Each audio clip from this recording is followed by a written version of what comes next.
this is Kevin Schmidt with Pacific House of Mission, going through the backstory of our next study in our Voice of Paul and Luke series. We're looking at Luke chapters 19 through 22. This is called the time of the Christ visitation to Jerusalem. It's a timely moment where Jesus, after this long journey through Galilee and Samaria and Judea, through the towns, several times mentioning that he's on his way to Jerusalem, now actually comes into Jerusalem, and it says so in chapter 19 verse 28 where we pick up. And so this is an interesting time because you can tell that Luke especially focuses his stories on the idea that there are people who don't get it. They don't get the time of the Christ visitation. They're missing it.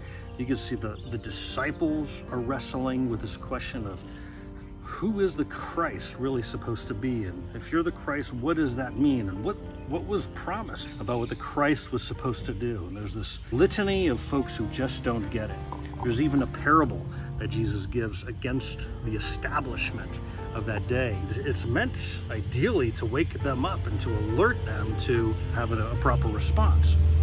But instead, they're even more hardened. And that's where Jesus says, in fulfillment of prophecy, the stone which the builders rejected, it's going to become the capstone.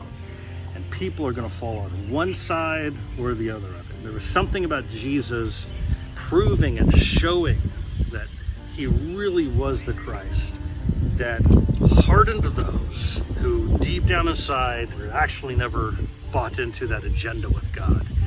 And it turns them the other way. And so there are some contrasting figures to look at during this time. That, Jesus goes into the temple and there's a woman who hardly has any money. Jesus points her out, and as she's given everything she has anyhow, however small it is, it's like he's telling his followers, this lady gets it.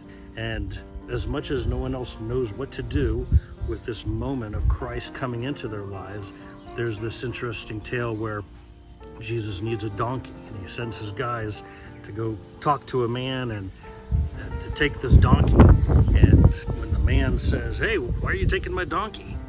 Then they're going to say, the Lord needs it. And this guy somehow is prepared in his heart and his mind and his life and his resources. I don't know. He lets them take it. It's like he knew beforehand, or he was prepared beforehand to respond appropriately to the Christ visitation. And there's this next story where they're going to prepare the upper room for the Last Supper before his betrayal. There's a guy who owns the upper room. And again, Jesus sends his disciples to go talk to a guy, and they show up, and it turns out this guy was already prepared in his spirit to have those arrangements all set out for them. And so there's this contrasting of characters who don't get the time of Christ's visitation and those who really do. And so what I really appreciate at the beginning of this whole section, in chapter 19, I think it's verse 41, it says, as Jesus is coming into Jerusalem, and he begins to weep over the city. And he begins to weep over this city because they don't understand the time of their visitation. And he says some interesting words in it. And take a look at those 5, 6, 7 verses there. And it says that he saw Jerusalem, begins weeping over them. And he begins to say, oh, you, even you, if you had only known in this time the things which make for peace. That's an interesting kind of phrase. If you had only known in this time the things which make for peace. And Jesus is using this phrase, and it means something.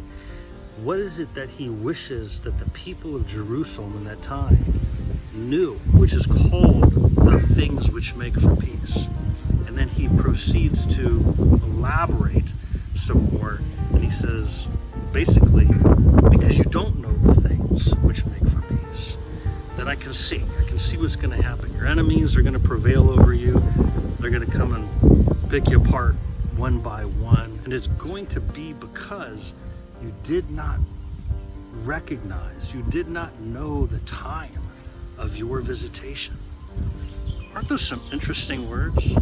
So, I mean, you're pulling it apart a little bit, and you can see that Jesus is lamenting that there's a people who does not know the things which make for peace. And because they don't know the things which make for peace, they're going to be overcome somehow by their enemies. It weakens them, I don't know. But he is speaking of it in such a way that they could have known the things which make for peace. And it's aligned with them understanding and recognizing the time of their visitation. Who was coming to visit them, or what were the times that were visited upon them that they didn't get? And the allusion also is to the fact that there might be a different generation and a different a time and a different virtue that they share with one another, where they would recognize or they would know the things which make for peace. And these things wouldn't happen to them. And I just think it's fascinating because we have interesting and tumultuous times right now where people are seeking to understand, how do we build a people on the earth? I think even the church is asking that question. How do we, as a church, how does Christianity build a people where everything else around us seems to not be able to build a people? Is it because we don't know the things which make for peace? Is it because we don't look at the challenges that have come and been visited upon us? We don't know how to understand them and respond appropriately. And later on, we're going to study in this series, because it's integrated into the timeline of Acts, we're going to study the book of Romans, where Paul, the Apostle Paul, at the end of the book of Romans, in chapters 12, 13, 14, 15, kind of gives this community ethics plan for growing the body of Christ. And he describes it as, at one point he says, what I'm trying to give you guys is an understanding of the things which make for peace.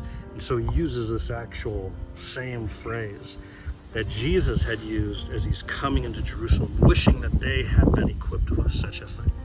And so it's something for us to chew on together, especially I think in our groups, and wonder, can we look at the end of Romans where Paul for several chapters gives, an elaborate plan of how a Christian community can grow and change their surroundings together?